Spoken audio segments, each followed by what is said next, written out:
یہ جو رفلی بتا رہے ہیں یہ کوئی 12 ارب روپے سے زیادہ کا فراڈ ہے. سر میرے اوورسیز پاکستانی بہت سے لوگ ہیں، کوئی لندن بیٹھا ہے، کوئی پیرس بیٹھا ہے، کوئی یو کے بیٹھا ہے، دبئی بیٹھا ہے، سعودی عرب بیٹھا ہے. ان لوگوں نے یہاں پہ آئی بی کو دیکھ کر انویسٹمنٹ کیا تو بس ان کے ساتھ بھی فراڈ ہو چکا ہے. ڈیلر نے اپنے فائدے کے لیے ہمیں پھنسایا.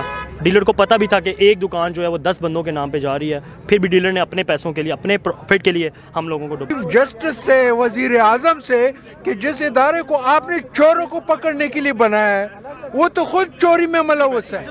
جی کروڑ کے قریب تو ہوگا. 2 شاپس لی تھی، ایک بیٹی کے لیے ایک اپنی. تو اس طرح پہلے ایک لی، بعد میں دوسری لی. پہلے تو 4-6 ماہ ٹھیک چلے، اس کے بعد فراڈ شروع ہو گیا. تو کرایہ فراڈ کرنے والے ہیں کون؟ گلبرگ کی یہ جو اونر ہیں وہ ہیں یا کون ہے اس کے اندر؟ جی اس کے اندر نیچے کام کرنے والے ہیں جنہوں نے ہم سے پیسے لیے. شاپ ایک شاپ 10 بندوں کو دی انہوں نے. ہمیں تو نہیں پتا آپ کے دل میں کیا ہے، آپ کتنے لوگوں سے ملتے ہیں. ہم تو اپنا آپ جانتے ہیں نا، ہم کسی کو تو نہیں جانتے. تو اوپر مگرمچھ بیٹھے ہوئے تھے، نیچے بندوں کو چلا رہے ہیں، اوپر مچھ کھا رہے ہیں. ہم کیا کر سکتے ہیں؟ ان کی فردر جو ہے وہ میں آپ کو بتاؤں کہ انہوں نے اپنا مورا جو ہے وہ ارسلان حمید کو آگے لگایا ہوا تھا، اور خود یہ جو قریشی صاحب ہے جو سیکٹری ہے، یہ ساری ان کی ملی بھگت ہے. ابھی ارسلان حمید سے ہماری کمیٹی اور اعجاز صاحب نے مل کے جو چیئرمین ہیں وہ انہوں نے پیسے ان سے نکلوائے اور کمیٹیوں میں بڑی تگ و دو کی، محنت بھاگ دوڑ کی، اور انہوں نے جو 5 ارب روپے کی جو پراپرٹی تھی اس کی ارسلان کی، اس کے اوپر دستخط کروائے گئے اور ان کو ہینڈ اوور کیا گیا گلبرگ گرین کی انتظامیہ کو.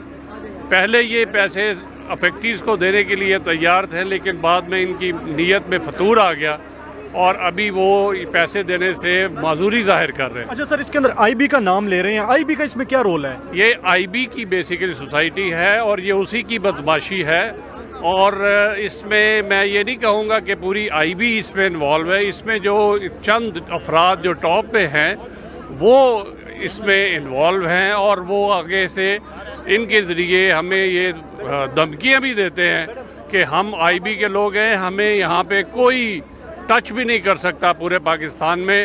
آپ پیسے لینا چاہتے ہیں تو جائیں، جا کے دروازے کھٹکھٹائیں مختلف، لیکن ہم انٹچیبلز ہیں، ہمیں کوئی جو ہے وہ چھو بھی نہیں سکتا. آپ کے سامنے نظر آ رہا ہے فیملیز آ رہی ہیں، بیوہ لوگ آ رہے ہیں، یتیم لوگ آ رہے ہیں یہاں پہ، جن لوگوں نے انویسٹمنٹ کی. ایک آئی بی کو دیکھ کر، اسلام آباد آئی بی کی سوسائٹی کو دیکھ کر انویسٹمنٹ کی جاتی ہے، تو ان کو دیکھ کر ہم نے انویسٹمنٹ کی اور 12 سے 15 ارب روپے ہے. آئی بی کی سوسائٹی ہے؟ جی آئی بی کی انٹیلیجنس. آئی بی کا کام سوسائٹی بنانا ہے؟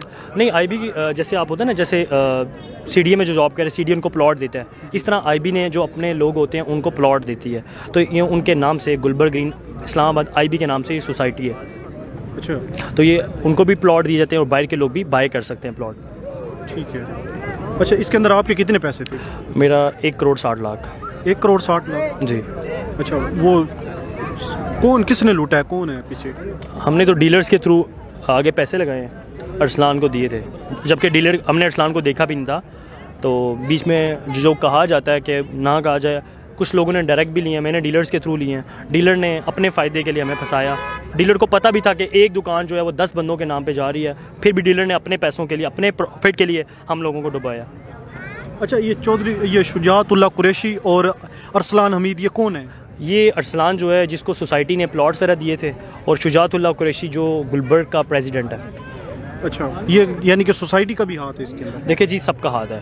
اگر بندہ کہے نا کرپشن ہوئی ہے، تو شجاعت اللہ قریشی جو ہے اس نے کیا نہیں کیا، پر میں کہتا ہوں گارنٹی کے ساتھ ڈیلر سے مجھے پھنسایا، تو میں یہی کہوں گا ڈیلر نوسر باز ہے. گلبرگ گرین آئی بی کے اندر ڈیلرز بیٹھے ہیں، وہ بھی نوسر باز ہیں. ہر بندہ ایک جیسے اچھے ڈیلرز بھی ہیں، پر مجھے جس نے پھنسایا وہ نوسر باز ڈیلر تھا، اپنے پروفٹ کے لیے میرے پیسے آگے لگائے. اچھا، اس کے اندر کیا اوورسیز پاکستانی بھی ہیں؟ سر میرے اوورسیز پاکستانی بہت سے لوگ ہیں، کوئی لندن بیٹھا ہے، کوئی پیرس بیٹھا ہے، کوئی یو کے بیٹھا ہے، دبئی بیٹھا ہے، سعودی عرب بیٹھا ہے.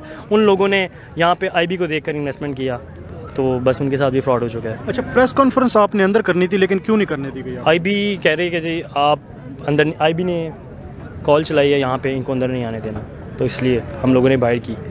اب کیا مطالبہ ہے آپ کا؟ ہمارا مطالبہ یہ ہے کہ سوسائٹی میں پہلے دن سے کہا تھا، رمضان کے بعد انہوں نے کہا تھا ہم آپ کو پلاٹ دیں گے، ہم اس کے پلازے اپنے پاس رکھیں گے اور آپ کو پلاٹ دیے جائیں گے. سوسائٹی نے 8 مہینے ہو چکے ہیں، پلازے اپنے انڈر رکھے ہوئے ہیں، لوگوں کو سامان، فرنیچر سب کچھ پڑا ہوا ہے، اپنے گارڈز بٹھائے ہوئے ہیں. اب سوسائٹی میں پلاٹس نہیں دے رہی، وہ کہتی جو کرنا ہے کر لو. یہ جو رفلی بتا رہے ہیں یہ کوئی 12 ارب روپے سے زیادہ کا فراڈ ہے، لیکن جتنے افیکٹریز ہیں آپ یقین کریں ان سب پہ مسرت اجاز صاحب نے سختی کر کے انہوں نے جو بھی ہم نے کرائے لیے تھے وہ بھی ڈیڈکٹ کر لیے، ریٹ بھی جو ہے نا ابھی چونکہ جو پراپرٹی فرض کرو 3 کروڑ کی لی تھی ابھی اس کی قیمت 5 کروڑ ہے، لیکن ابھی 3 کے بجائے 2 کروڑ مل رہے ہیں۔ ایک تو یہ، دوسری بات یہ ہے کہ آئی بی جو نام ہے وہ ہے چوروں کو پکڑنے والا ادارہ، پاکستان میں چوروں کو پکڑنے والا ادارہ، مگر یہ ادارہ تو خود چوروں سے بھرا ہوا ہے۔ یہ کیسا ملک ہے؟ تمام چیف جسٹس سے وزیر اعظم سے کہ جس ادارے کو آپ نے چوروں کو پکڑنے کے لیے بنایا ہے وہ تو خود چوری میں ملوث ہے۔ سر اس میں آئی بی کا کس طرح کا رول ہے؟ کیا آئی بی اس کی اونر؟ آئی بی سوسائٹی ہے تو ظاہری بات ہے آئی بی اس کے اونر ہے۔ آئی بی کی سوسائٹی ہے یہ؟ جی ہاں یہ آئی بی کی society, Gulberg green I B کی سوسائٹی ہے۔ اچھا اس کے اندر آپ کے کتنے تھے 12 ارب روپے کے اندر؟ اس میں مختلف تھے، میرے تو لگ بھگ 3 کروڑ روپے تھے، 3 کروڑ، اور اس میں کوئی بھی ایسا نہیں ہے جس کے کم از کم 50 لاکھ، کیونکہ وہاں پر کسی نے کچن نہیں خریدنا تھا، کم از کم دکان بھی خریدا ہے تو اس کی قیمت جو ہے وہ 50 سے 60 لاکھ روپے تھی، تو اس میں کم سے کم 50 لاکھ ہے، اور اوپر جو ہے وہ 15 کروڑ 20 کروڑ 25 کروڑ تک لوگ کے جو ہے نا پھنسے ہوئے پیسے۔ کہ جب ہم یہ پراپرٹی خرید رہے تھے تو ہم سوسائٹی کے آفیسرز کے پاس، جو کنسرن آفیسر تھے ان کے پاس ہم گئے تھے اور ہم نے کہا تھا کہ یہ پراپرٹی ہم خرید رہے ہیں، آپ کی طرف سے کوئی این او سی کوئی سرٹیفکیٹ؟ انہوں نے کہا نہیں ہماری طرف سے کچھ نہیں، آپ لے لیں، اس میں کوئی مسئلہ نہیں ہے۔